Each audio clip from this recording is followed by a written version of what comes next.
Montenegro's capital is probably one of the least well-known European capitals, but that just means there's more to discover. So let's check out the stadiums and arenas of Podgorica, Montenegro. We start off with Bemax Arena, which has an interesting origin story. It started out its life as an indoor swimming pool, but over time the pool was used less and less. The money wasn't there and it fell into disrepair. So a few years back it was transformed into an arena that is primarily used for basketball. Basketball took over Bemax just like VHS took over Betamax. And VHS was subsequently overtaken by the fidget spinner? Did I get that right, or that's a different thing? This building has obviously changed a lot, but the highlight in my opinion has remained the same, that being the distinctive roof which rises to its peak above the center of the court and lowers almost all the way to the ground beyond the baselines. I also appreciate the vast amount of windows, which leave it looking very bright and airy in here. So there's no pool, but it's so cool. Stadium Podgorica is Montenegro's national football stadium. Yes, it is small for a national stadium, but Montenegro is small for a country. It has approximately 1.2 Tasmania's worth of people. That's about 620,000 people for the few of you that don't use the Tasmania scale. When the ground first opened in 1945, Montenegro was a part of Yugoslavia, so it wasn't a national stadium then, of course.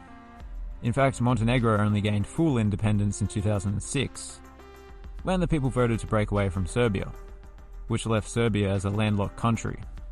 I distinctly remember one of the first times I ever heard Montenegro mentioned in the news was when the Russian football team played Montenegro here. The match had to be abandoned as a spectator threw a flare at the Russian goalkeeper.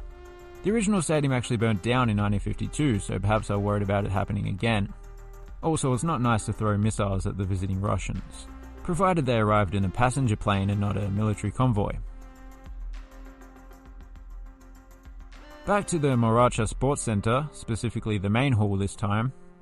It's named after the nearby Moracha River, by the way, which is the main river that runs through the city.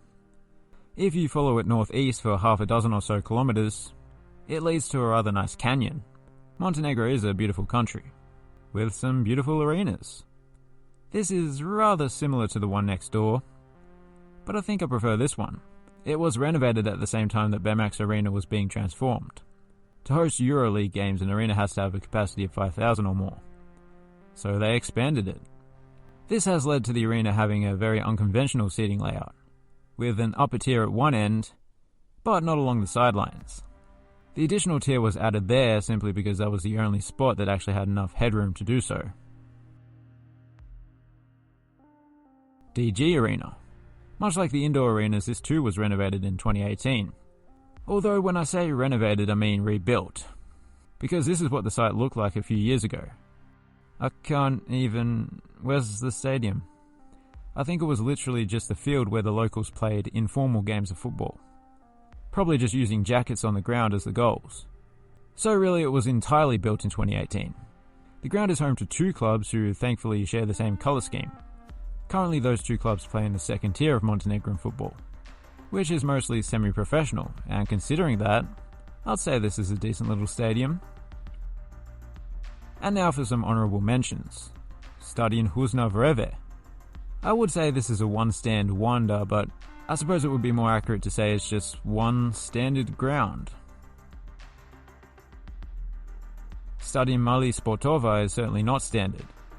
It's used primarily for that sport that is like football, except you use your hands. Hand football, I think they call it. So there you have it, time to pick a favourite. It's got to be the main hall of Moracha Sports Center, mostly because of the way it is. Please do the subscribing if you not have already. Thanks for watching, have a good one.